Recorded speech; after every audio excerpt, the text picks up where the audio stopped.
This is Tales from the Pros, where business leaders and influencers share their stories of inspiration, struggles, and successes. And I'm your host, Michael Giorgio.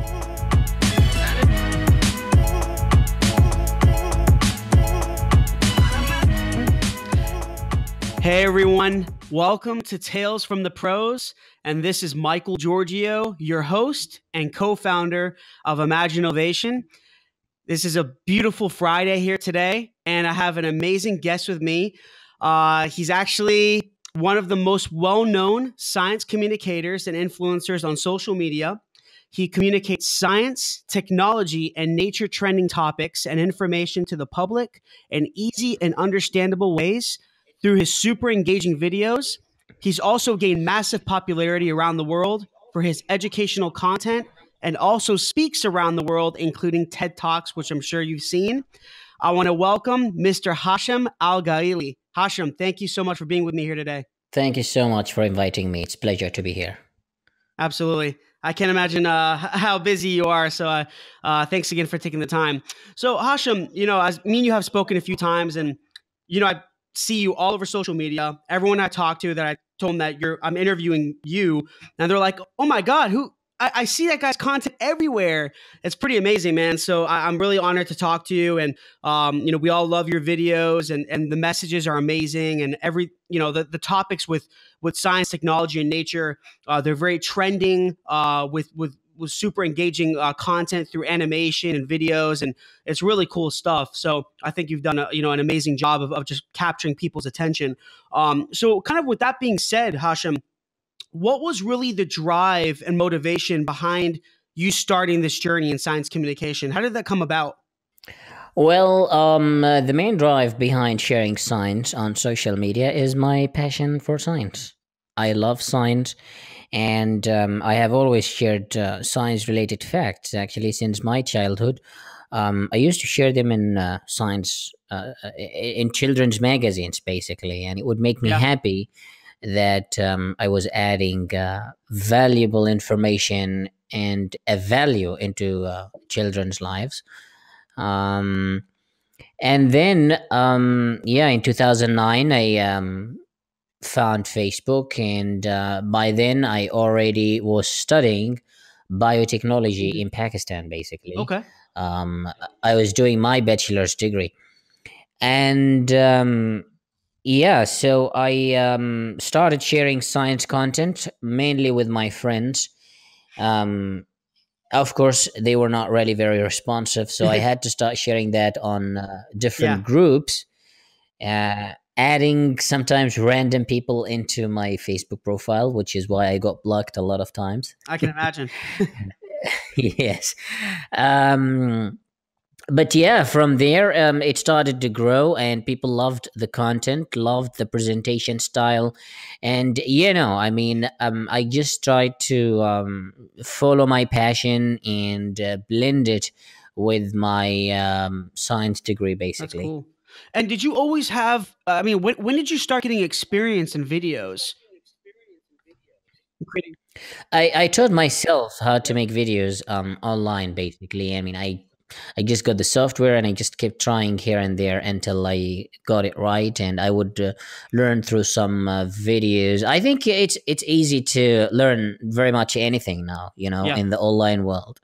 All the knowledge exists there if you really have the will and a strong motivation to learn something, then you can learn it. And so I learned it online. And then I combined it with my experience in simplifying complicated concepts, and also my experience in reading scientific papers. That's, of course, after graduation and obtaining my bachelor's degree. And I put all of these together to communicate science more effectively. That's cool. So, when there's a will, there's a way, right? So you learn how to create these awesome videos that we see all over Facebook and social media platforms.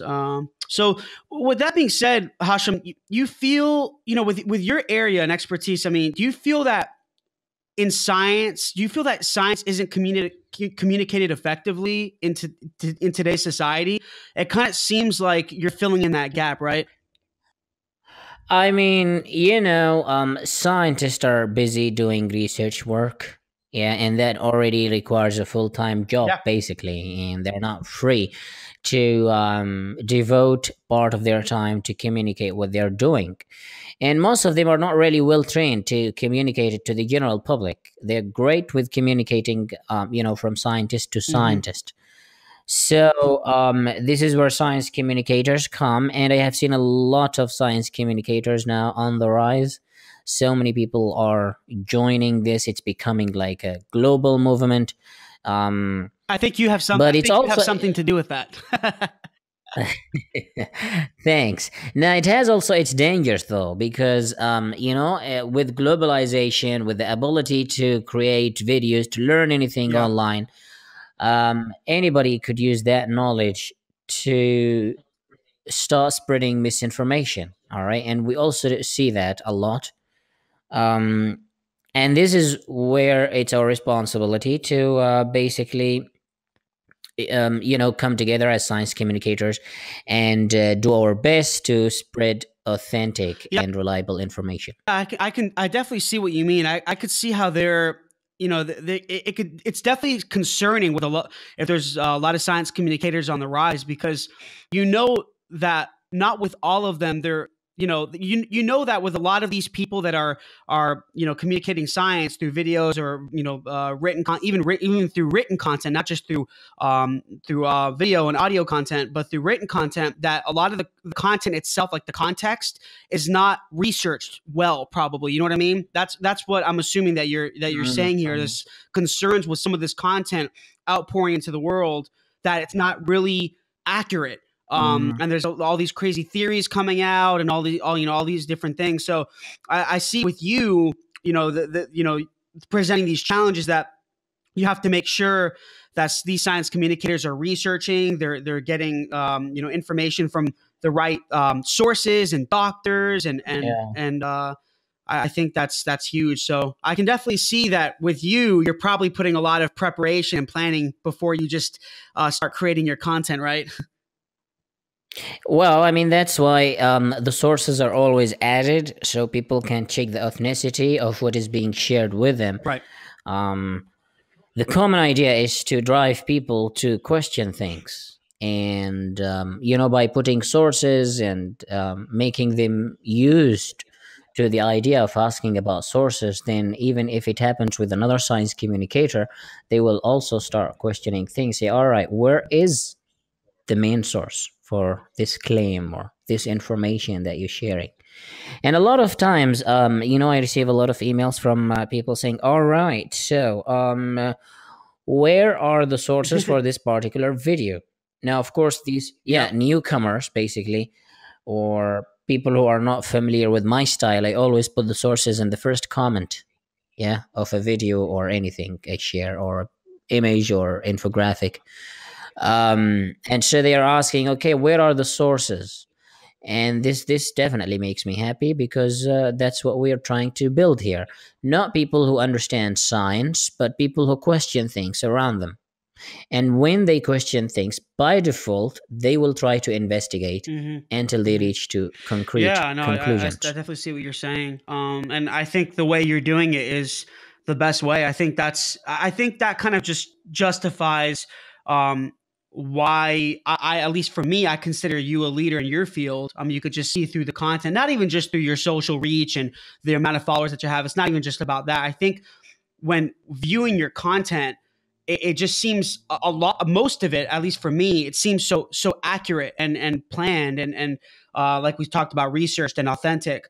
And I think the authenticity plays a huge role in you being a leader in your area. So I think that's pretty awesome, man. So some things that I see, some of your content that I see being put out there, for example, for technology, right? We'll jump into technology, for example. So AI is booming, Mm, artificial intelligence, machine learning, right?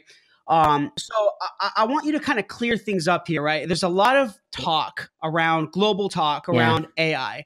And me running a technology company, I understand what it is, but people who they don't dabble Mm, too much into tech, I think they have trouble with understanding really what artificial intelligence is, because from the people that I've talked to, they keep thinking it's just robotics. So I kind of want you to clear that up. I know you know a lot about it. So what are your thoughts on that term, really? Well, I guess you have already learned that Stephen Hawking and Elon Musk are afraid of Yes. artificial intelligence, and they want us to be more cautious with how to proceed with this kind of research, because the implications and the dangers are, of course, Mhm. are also unavoidable if we don't proceed with caution. But I don't think that we should definitely, we shouldn't really be so afraid of it that we wouldn't at least give it a shot, yeah, or try it. Um, I mean, think about the other applications of artificial intelligence. Now, when people think about Yes. artificial Yes. intelligence, they think about Skynet. Mhm.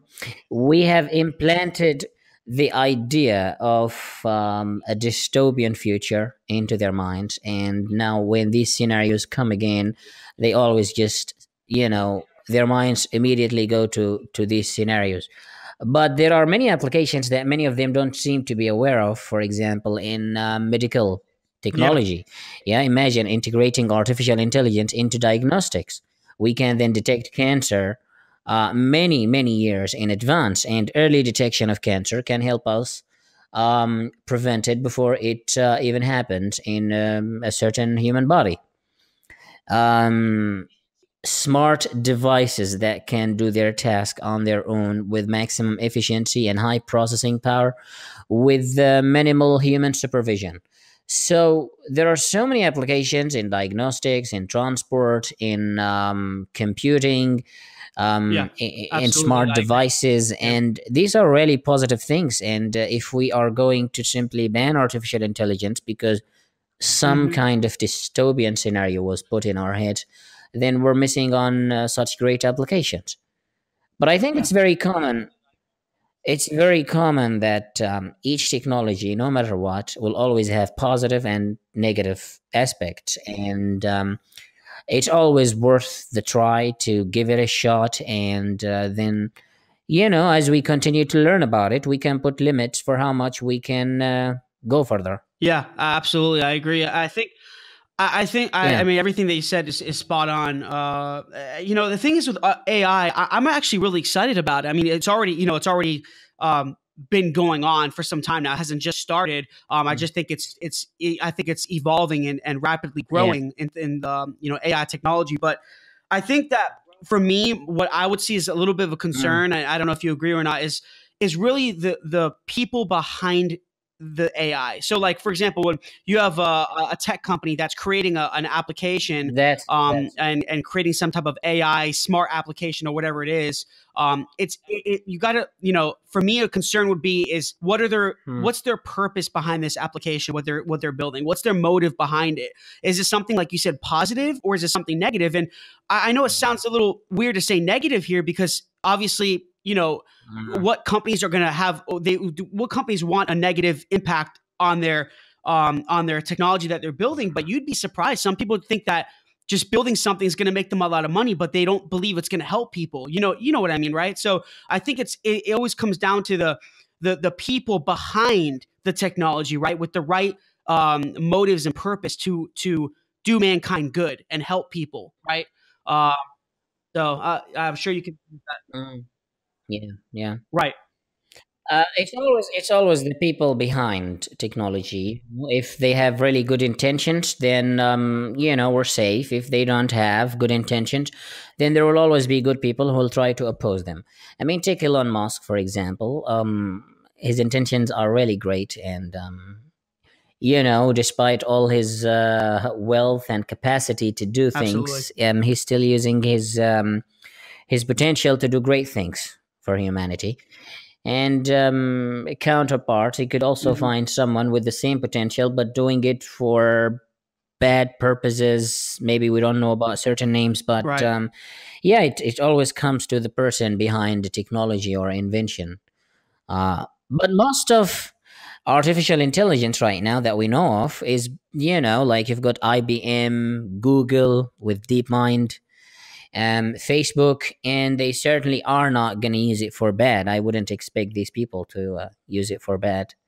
Um, so yeah, it comes down to people who are behind technology. I mean, we wouldn't really expect to see a war between Watson's artificial intelligence system and Google in the future.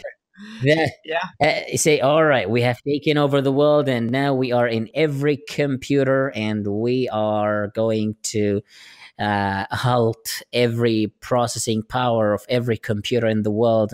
That would be, of course, a disaster. Mhm. But the researchers behind artificial intelligence in these different companies are very cautious and very careful not to, let them exceed a certain limit of No, intelligence. absolutely. I learned recently that uh, that Google DeepMind and also Facebook's AI system, they have been shut down many times because they exceeded their the capacity that researchers wanted them to have. Yeah, like they start creating their own language. They start questioning things. They start so it's just I think we are already proceeding this with caution, and we just don't want to implement this idea of a dystopian future into people's heads that we completely abandon such important Mhm. research. And I guess that's kind of part of what you're doing, right? You're passing along these positive messages to people and building a lot of awareness around these Mm, technologies, right? So I think that's pretty awesome. exactly. And Exactly. the thing is, Hashim, with me and my company, Imagine Innovation, we build a lot of these products. We build, we're building AI products and smart IoT products and software. And we always get this question from clients as well. They're like, are the products that you guys are going to be building, is that going to take away our jobs? And we're like, no, it's just to increase automation and reduce the manual process so you can focus on your core business, Mm, you know? So, that's right. That's right. I mean, it's just a way of augmenting our ability to do things. Yeah, we're adding new technologies so we can increase our capacity to mhm. um, to do things with the maximum efficiency. Yeah, because with technology in our side, let's admit, with technology in our side, Yep, yep, we can do our jobs better. All right, there's a big difference between an employee with and without a computer. absolutely. Okay, and so the aim of these technologies is not to replace you; it's to make your job a lot easier, and also to give you enough time to Mhm. focus on other things as well. Yeah, Yep, which will increase your exactly what I efficiency. tell people as well. So where do you think AI is headed in the next 5 to 10 years, Hashim? I mean, it's going to be integrated in every possible technology we have, but You think in all mostly, industries? uh, certainly in all industries. Yeah. And despite all opposition, it is going to continue and it's going to boom. And what I envision for it is that there will be mostly integration of artificial intelligence into medical systems and diagnostics, Mhm. which will help us improve our health and detect diseases way ahead of time. With unprecedented potential. So yeah, mostly it will be integrated in medical application in the coming few years, but eventually it's going to be integrated in very much every device that we have and Yeah. carry. Yeah, absolutely. Yeah. I mean, do you think that how do you feel like us and people in society should adapt to it? With it evolving and growing so quickly, how do you feel a society should really adapt? Well, I mean, imagine a mind being placed inside a robot with humanoid like movement. Yeah, can move in an indistinguishable way from humans. Then this robot can be used in industries to replace jobs. It can also be used to, for example, I learned about a system, a bot online. It's a bot which can write articles. And there was an article that was written by one of them. Yeah. highlighting an earthquake. Yeah, and it was like written in just few seconds after the earthquake after the earthquake happened. That's like the first one to break a story was a bot. Yeah, so it's going to replace very much every job, and that's why what people can do Hmm. is start looking for alternatives, because it's time for humanity to get a new upgrade. I continue to advocate the idea that artificial intelligence is only going to help us, because think about it. We have been doing the same things Yeah. for the last, say 50 decades. Yeah. 50 to like 50 decades to 1 century. We have been doing the same things. And if we continue without having a competition, it's just Right. going to go forward without us having higher purpose. The same jobs, the same things, the same daily routine. It's just gonna be boring and we're gonna be stuck. So with competition from robot, people will be forced to, well, kind of look for alternatives. New jobs, new fields will be created. We will be forced to it. Yeah, we will be forced to it, because that's the only way we're going to survive and continue to make a living. And people will, you'll be surprised. I believe that once artificial intelligence takes over, you'll be surprised by the amazing creativity that people will have in bringing new jobs, new potential things that we've never seen or even thought about before. So this is only going to help us to move to a higher purpose. Yeah, I think that's great, and I think that the key, right, to us as, I guess, as mankind evolving and growing in a positive way, of course, is not staying stagnant. And like you said, I think at least in some industries, a lot of these industries, they just been, and even probably even in health, not medicine per se. I know there's always, their medicine's always evolving and evolving positively as well. But with even just health and technology per se, it just seems like it's so outdated. A lot of the technology, and I know this because we work with some hospitals and other health companies, and the technology is so old. And I think with AI, like you Mm. said, it's going to kind of force us and push us to grow our technology as well. And people are going to come up with new ideas and concepts. I think, and it's gonna allow us, give us the opportunity to um, to grow and not stay stagnant, right? Yeah, Not stay but comfortable. but let's not ignore the fact that there will be a lot of suffering in between. It's a state Yeah. of transition, Hmm. in which many people will lose their job, and it's going to be dormant for some time. Some people will be so depressed because, either they're not really creative enough to come up with something new, or it's taking them too long to figure things out. Right. So there will be a lot of jobs lost. A lot of people, will go through some really difficult times, but it's all part of getting to the right spot. And I think with any big transition, it's kind of Where a normal process, right? Any type of large transition, definitely, it's never going to be always happy days and hunky dory every day. I think there's going to be with big changes, there's going to be that's gonna be some boring. concerns there too and some Yeah, suffering. yeah. I mean, life is great, and what makes it great is the challenges that we have to go through to That's accomplish great. things. So So yeah, another trending topic I wanted to touch on is crypto. Me and you mm, talked about this. Crypto yes. is in trend as well. It's kind of all over media, and everyone wants to invest in crypto and Bitcoin and Ethereum and all these other platforms. What do you think about that Mm. as a bubble and really the risk in investing?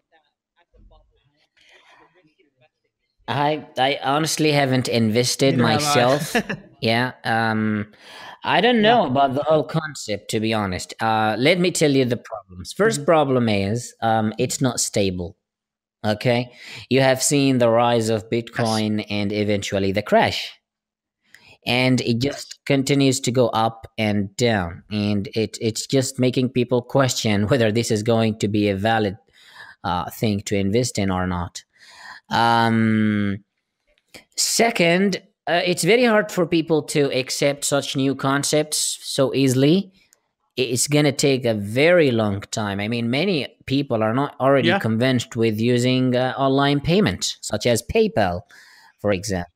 Yeah, say, hey, I don't trust the security of online payments, which I agree with sometimes, especially with so many scammers, by the way. And then you have got, yeah, I mean, uh, many people with just the right amount of experience can create a new coin, and then you have got so many coins. There is no universal accepted coin which you can rely on. Yeah, new coins are added regularly. Each one has a different value, which is okay Hmm. because the world already, is built on different types of currencies from different countries. We understand that.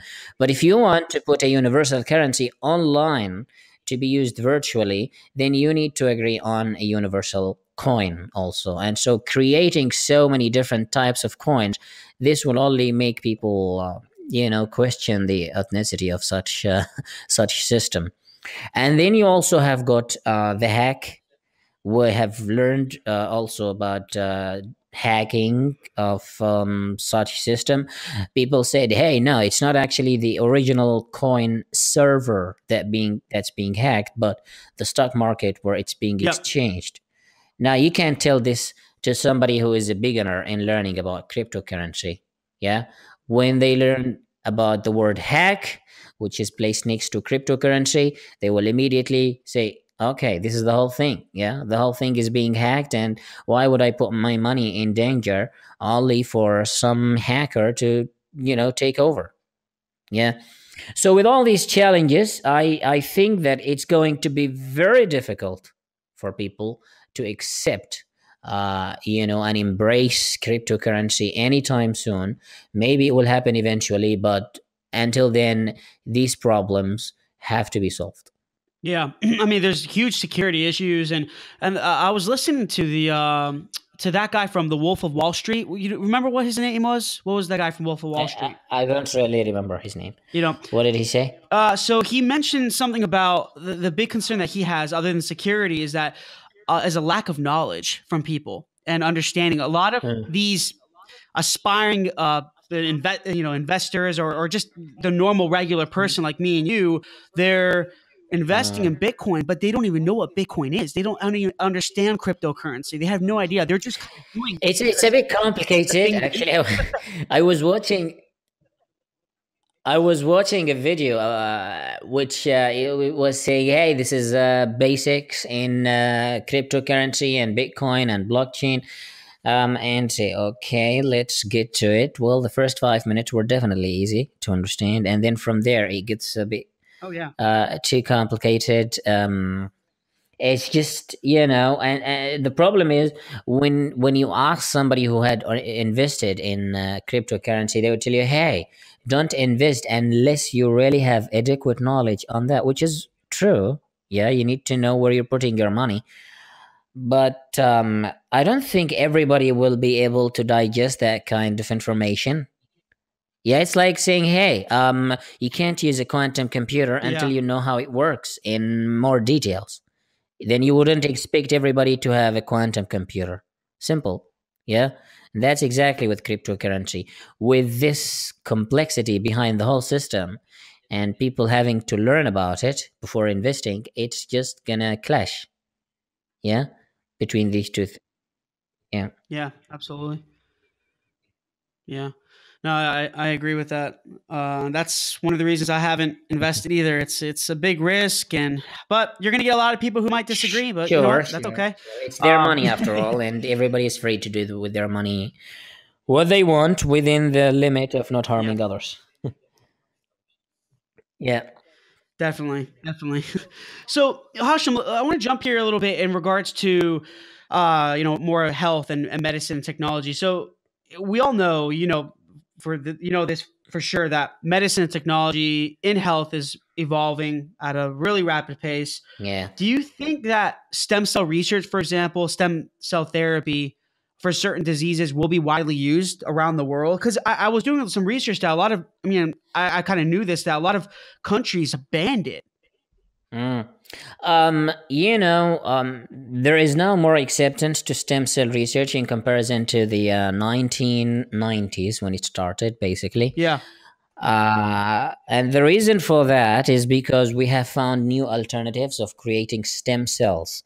Now, previously, scientists would rely on, getting eggs from females. Sometimes these eggs are discarded after abortion. But now we can create stem cells. Now, by the way, these eggs are then used to create stem cells in the lab. And people have questions about this. These are ethical concerns. Say, hey, you're killing Yeah. somebody here.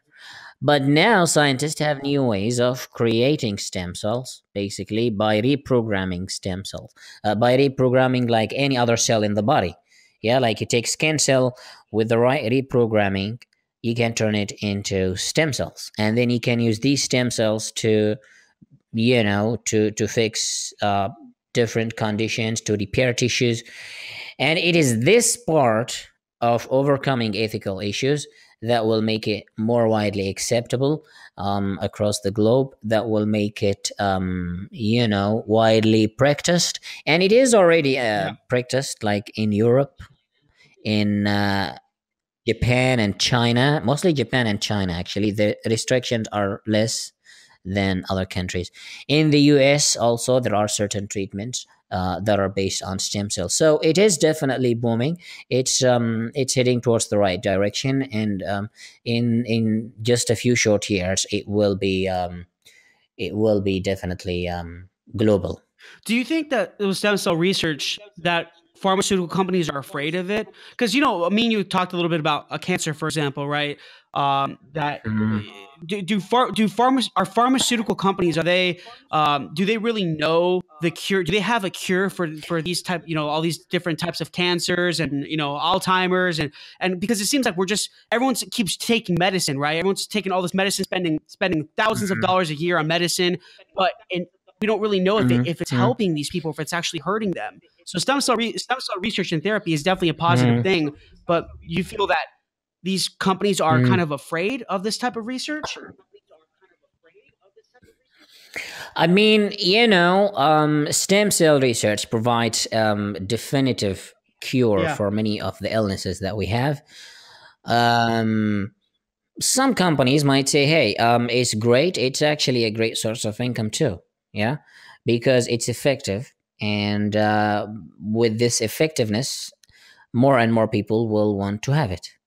Some other companies will have rather a different strategy. They would say, oh, no, it's a definitive cure.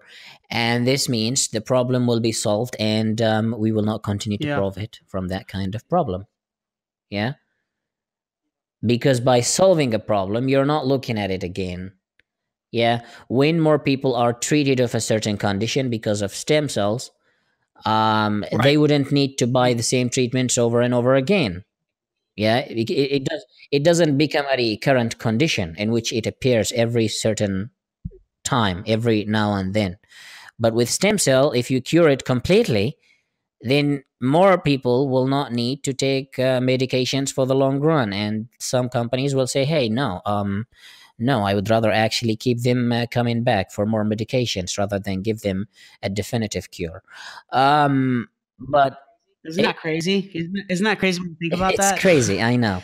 But whether they are hiding it, I don't think so. Because if you come up with an innovation, whether it's stem cell or not, you need customers. You need, a base on which you deliver this service. Okay. And you don't expect yourself to say, okay, we're just going to provide it to the elite. Yeah. We just go knock their doors. Hey, do you have cancer? We have got the treatment for you. No, Yeah. you're going to make it public, and whoever can afford it will come to you to buy it. Okay. Unfortunately, it's expensive. Well, 80% of the time. So, but that's definitely not going to be a problem with more technologies that, technology continues to evolve, or knowledge continues to advance, and things become cheaper, and eventually everybody will have access to it. So this monopoly by such companies will definitely not continue for quite too Yeah. long. So where do you think that health and medicine is headed in the next 5 to 10 years? Well, we're heading towards personalized medicine. Yeah. Now, personalized medicine is basically customizing treatments according to your Yeah. own genome. Yeah. Because your response towards a treatment is different than somebody else, even if you both have the same condition. Now, the problem with this kind of technology is that you need to Hmm. sequence the human genome fast and in a cheaper way. Yeah. So now you can sequence the human genome for about 1,000. Initially, when they started sequencing the first genome, it took around I don't know, it was 13 years, Yeah. and it was really billions of dollars. Yeah. Now, for 1,000 and less, you can sequence the entire genome in about 24 hours. So that's great. So this means that we sequence your genome, we learn about your potential diseases, and we try to treat them before they happen. We try to customize the medication or a drug in accordance to your genome, and that will make it more efficient. And then we have stem cell treatment. Yeah, as I said, so much progress has been made in stem cell therapy. Yeah. We've got I have. CRISPR, Mhm. CRISPR gene editing. You've heard a lot about it in the news, and scientists are using it to engineer human embryos to eliminate certain diseases. And this is definitely going to be the ultimate treatment for most of our diseases, to actually target them at an embryonic stage. Um, so, stem cell research, CRISPR, personalized medicine, these are the technologies that are going to help us eliminate many of the diseases that we are experiencing these days. The Yeah, so problem technology is, it's a positive thing where I think where technology is headed, it's a positive thing for health and medicine yeah, in society. Yeah. yeah, but we need to focus on all aspects of scientific research. Hmm. The problem is, I mean, take cancer for example. Yeah, there is so much money being put in cancer research because it makes more money. Meanwhile, we are ignoring other diseases that also kill people. Yeah, and so it's very important to invest in research areas of where we study other diseases, because eventually we're going to use these three technologies: personalized medicine, stem cell research, and CRISPR and embryonic editing, to use our existing knowledge on other diseases and treat them. But if we just continue studying the same diseases all the time, then it's not really it's not a Yeah. wise Yeah.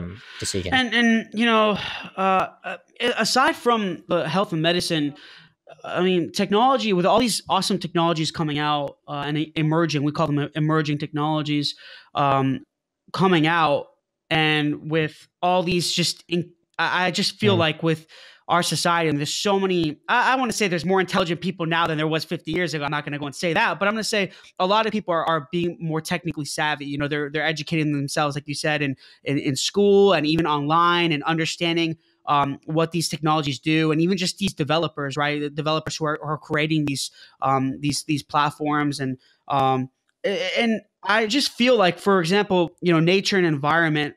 I feel like we're kind of neglecting our environment with technology. We have so many awesome emerging technologies coming out, and yet we're not really. At least I feel we're not really doing anything to help the environment. I wish we were doing more. Mm. For example, global warming. Me and you talked about this. It seems that you're Mm. an advocate for global warming. What are your kind of thoughts on that?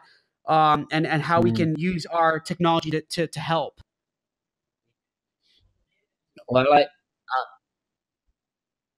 yeah. Well, the evidence is very clear that human activity is, in fact, triggering Yeah. climate change. I mean, we can call it climate change for more accuracy. Um, And it is. it's always a touchy subject, right? Climate change or global It warming, is. It especially here in the always U.S. will be. Now, the problem with climate change is that more of what's talked about is the source of the problem. All right, we're still disputing the source of the problem more than we're trying to find solutions to the problem. Yeah, of course, you have to understand the source before you can propose solutions, but we also need to try to find solutions by switching to more renewable energy, investing in renewable energy. Yeah, there are many countries, especially in Europe. We've got also China and India, and they are investing a lot in solar energy. Mhm. The UK is now investing, and Germany also. They are in developing nuclear fusion. Um, You've got Norway, for example, in certain days of the year, all their energy comes from renewables, which shows the incredible potential of renewable energy. So, this is what's being done to help save the environment, which is Yeah. great.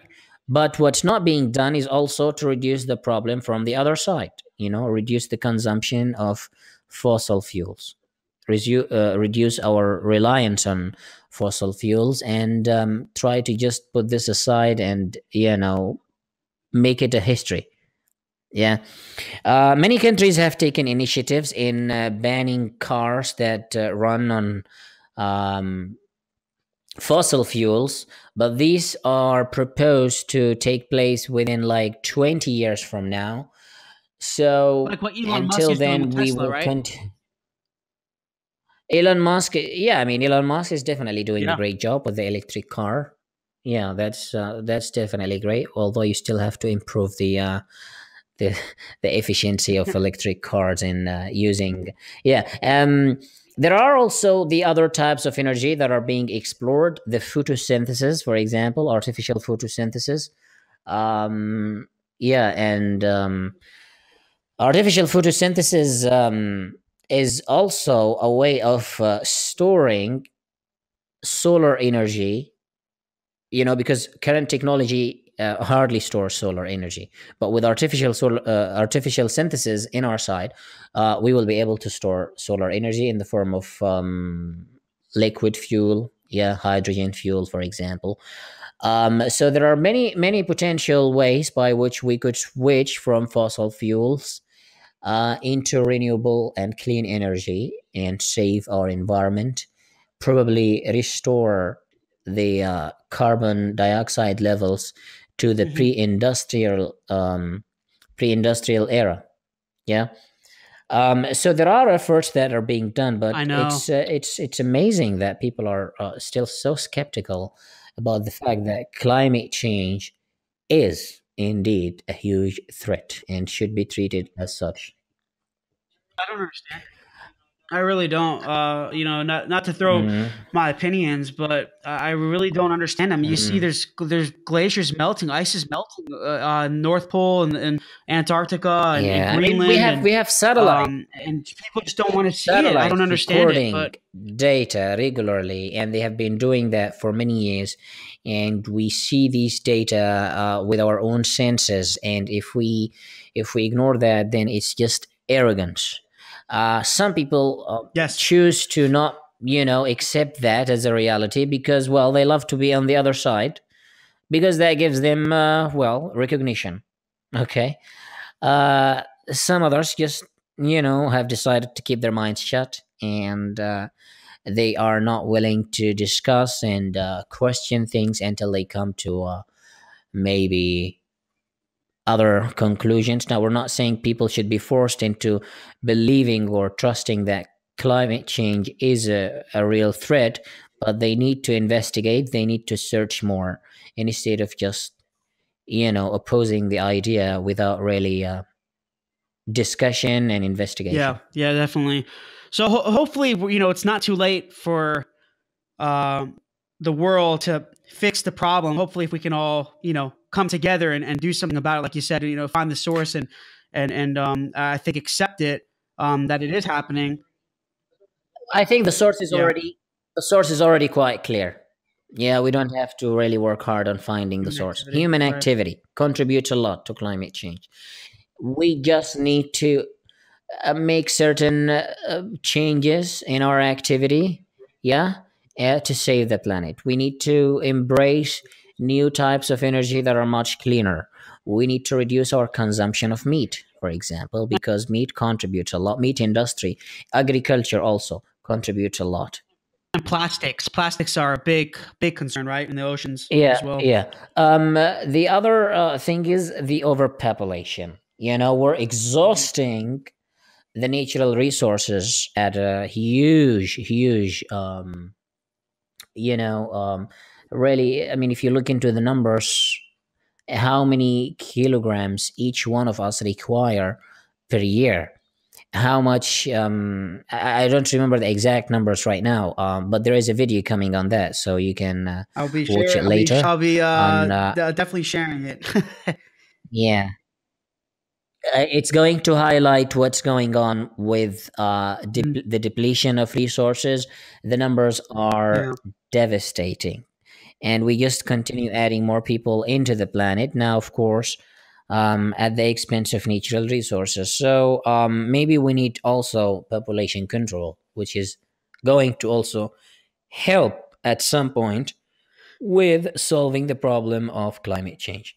With less people, less resources will be exhausted, less processing of these resources through industries that emit carbon dioxide and greenhouse gas emissions. And with that, we're going to relieve the planet from, yeah, a big disaster. So hopefully it's not too late to save the planet and not have an ice age, right? Hopefully, it's not too late. Hopefully. Cool. Yeah, Hashim, all this is amazing information. I'm sure a lot of your followers and mine are really going to appreciate all this knowledge that you're giving. So, going back, I have to throw a business question in here, Hashim. You know me, I'm a business guy, so I want to throw a business question in here. And with all your amazing creative content, engaging content through video and science communication, I'm sure you get this question pretty frequently. So, on a business Mm. perspective, behind your following, are there any specific steps or methods that you feel people should know to get their content more widely seen and engaged on? I'm sure you get that question a lot, right? Mm. Yeah. Well, the first thing that you need to do to make sure your content reaches more people is to take care of the quality. All right. You need to deliver to people something Mhm. that they want to see or hear or listen to. Yeah. And yeah, it's very important to provide really quality. Ask yourself, am Yes. I myself interested in something like this? Would I watch it if it appears on my newsfeed? Um, Second, you need to maintain that quality, its consistency. Yeah, you need to be consistent with the quality. We've seen many companies and media companies and also communicators, their quality drops over Yeah. time and their followers stop engaging with them. So it's very important to maintain a high level of consistency. In fact, rather improve on it until you make it even better. Yeah. Um, then you also Mhm. have to take care of the simplicity. Some people like to make that so complicated. I mean, take a look at documentaries that are, uh, I mean, like thousands Yeah. of dollars are being invested in making documentaries for communication of science and different ideas. And then, they just make them overly dramatic. And it's just, you stop after like 10 minutes of watching. You don't really get to reach a wider range of audience. So it's very important to maintain simplicity in the style, simplicity in the way you deliver information. Try to use words that are understandable by everyone. Okay. You don't want to pretend to be, okay, I've got really this Yeah. complicated I agree. Yeah. vocabulary and I want to prove to you that I understand science. So, oh, well, let's just use these complicated words. Nobody would be interested and nobody will understand. Yeah. So yeah, it's important to keep it as simple as possible. And then you've got visual storytelling. Yeah. You need to make sure that whatever you make is visually engaging and it Yeah. tells a story, even if you don't listen to the narrator or read the text. Just by watching the visuals, you can tell a story is happening here. Yeah. Um, and this helps you reach people who don't even understand English. Yeah, because say, hey, if I'm watching a video where there is animation and that animation is showing a story in a chronological order, then that's great. I will be able to understand it, and even if I don't understand English, and even if I don't have an academic background. Yeah. So yeah, it's very important to take care of the visual storytelling. Use excellent visuals and try to put them in the right sequence. What about actually partnering with some of these other influencers? Do you think that will help too? I've heard that's a good tactic. For Mm, example, your area, science communication. If there's other it, influencers that have already done it, they have a huge following to talk to them and partner with them, right? yeah. Yes. Yes. Yeah. It's definitely a good strategy. It's a good idea to form partnerships with other people who have the same themes and idea Yeah, that absolutely. centers around what you're doing. That definitely helps. Um, Yeah, so it's just a bit difficult when you start because, hey, we're already too big and it's just at the beginning. So, how are we supposed to proceed with this partnership? So, you're gonna really look very hard until you find someone who is willing to partner with you at the beginning. Yeah. Yeah. And Hashim, as you're a leader in your area, as I mentioned a few times, and you must have gone through some tough challenges and struggles, right, to kind of get to where you are today. You're talking Um, around the world. You're in TED Talks. You have a huge following. So it must have been pretty tough to. It wasn't easy. You didn't just go through some easy street to get to where you are right now. mm. Yeah. Yeah, there were some challenges basically. I guess the first challenge, I mean, since I'm basically most of my activity Hmm. centers around Facebook, is the changes in the algorithm. Yes. Yeah, they always keep changing, and the reach gets up and down, and you have to be adaptable to such changes. All right, sometimes it gets really too frustrating, where you really have to, Hmm. you consider giving up. Yeah, say, hey, the reach is down and there is no more yeah, that can be done, even despite really excellent quality in the content. It just doesn't seem to get huge engagement, and it's a huge challenge. Another challenge is that when I started sharing content on Facebook, Yeah. as I said, it was really not easy to gather enough audience to start with. Yeah.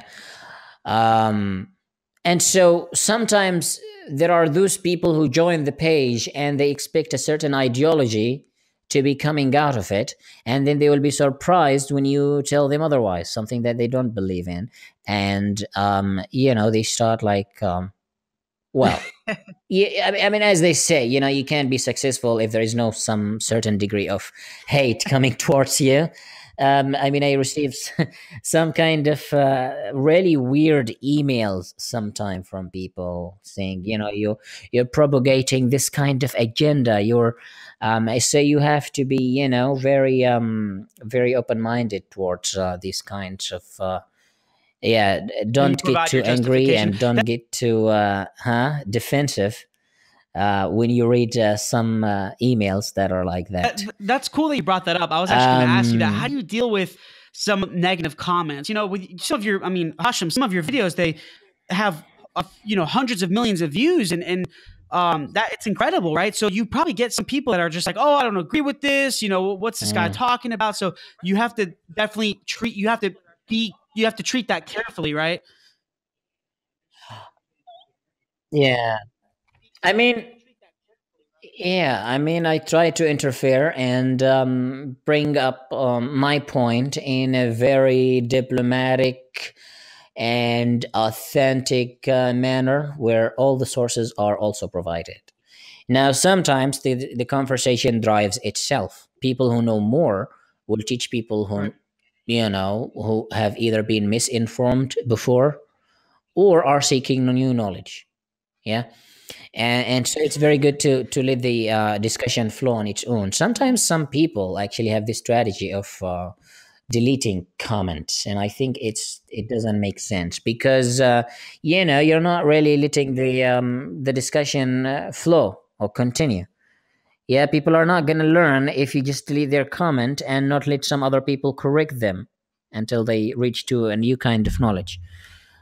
How do I deal with it? As I said, I just go on and comment on it, but sometimes it's just very hard because like you've got 60,000 comments or 80,000 comments. I think it's a huge challenge, and that's just in one video. Huh? So think about it. How am I supposed to go through 60,000 comments? That's gonna It's a take huge up your challenge. whole, yeah. Um, absolutely, absolutely. Wow. But moderating comments is also part of what I do. At least You within need the you need a first full you few need a full hours team to do that, after posting the Hashem. video, I moderate the comments Yeah. because the comments and on the top influence people's decisions. Yeah. When you see a video and you see the top comment being so negative, the rest of the conversation will go negative. Can you believe it? When it is positive, it's also going to be positive. But if Right. you moderate the comments and have unbiased I see opinion, it. all right, just let the conversation flow, then you will have everybody, expressing what they truly believe in. Yeah. And that's definitely good. Yeah. Yeah. I think well that I'm sure I'm gonna experience that. We'll experience that through this episode. People are gonna have their they're gonna agree on it and they're gonna disagree. But you know what?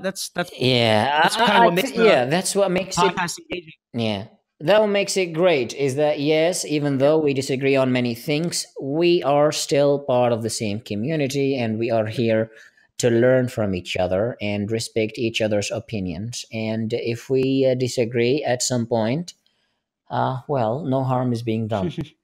Very, very well said. Very well said. So to kind of close things out, Hashem, I have three questions I always ask every person I interview on this podcast, Mm, and it's called the three hows. So, how would you define failure? okay. How would you define entrepreneurship? And how would you define success? Okay. Well, failure um, is not starting, because that's the biggest and the most difficult step, is to get Yeah. started on doing something. Yeah, the first step.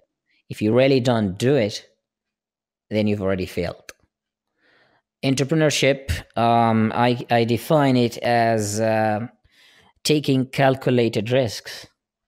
Yeah, not really, blindly seeing what the crowd is going for and just going for it, but deciding on taking a risk first, and then taking that risk based on really informed knowledge. You educate yourself, you learn more about the Mhm, mhm, outcomes, and mhm. then you take that risk.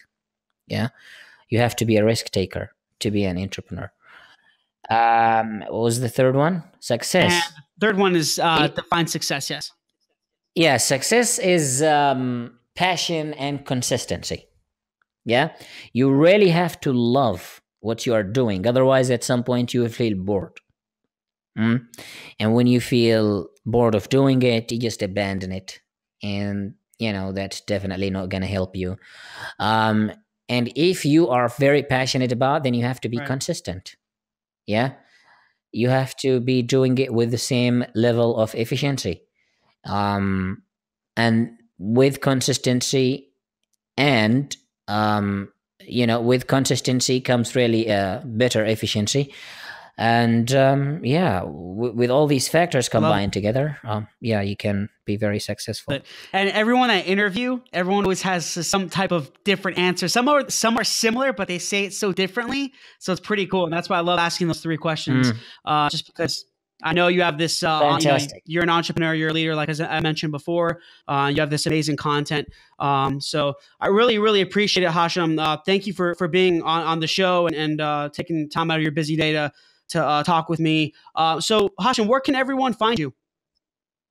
Or not in person. You don't want You people mean stalking you, right? in But person I mean, your website and social media. Where can everyone find you? or on Facebook? Yes. Yeah, well, people can find me on Facebook, Science Nature page, by my name also, Hashem Al-ghaili. Also on YouTube, I have a YouTube channel. It's not really super active, but I'm planning to put more content there. Instagram as well. Also, I'm planning to put even more content there. So these three platforms are where I'm mostly active. Fantastic. Awesome. Well, thank you so much again, Hashem. I really, really appreciate it. It's an honor having you on the show. And I want to thank everyone for listening. Stay tuned. We're going to be launching this episode, and I hope everyone loves it and subscribes for more content. And again, this is Michael Giorgio, your host on Tales from the Pros. And until next time, thanks, guys. I appreciate it. Hey, guys. Thanks a lot for watching Tales from the Pros. Please subscribe to our YouTube page and also follow our social media. There are links somewhere around here, but we really appreciate it, guys. Thanks for all the support, and I'm going to be giving you awesome content continuously, and we look forward to seeing you soon.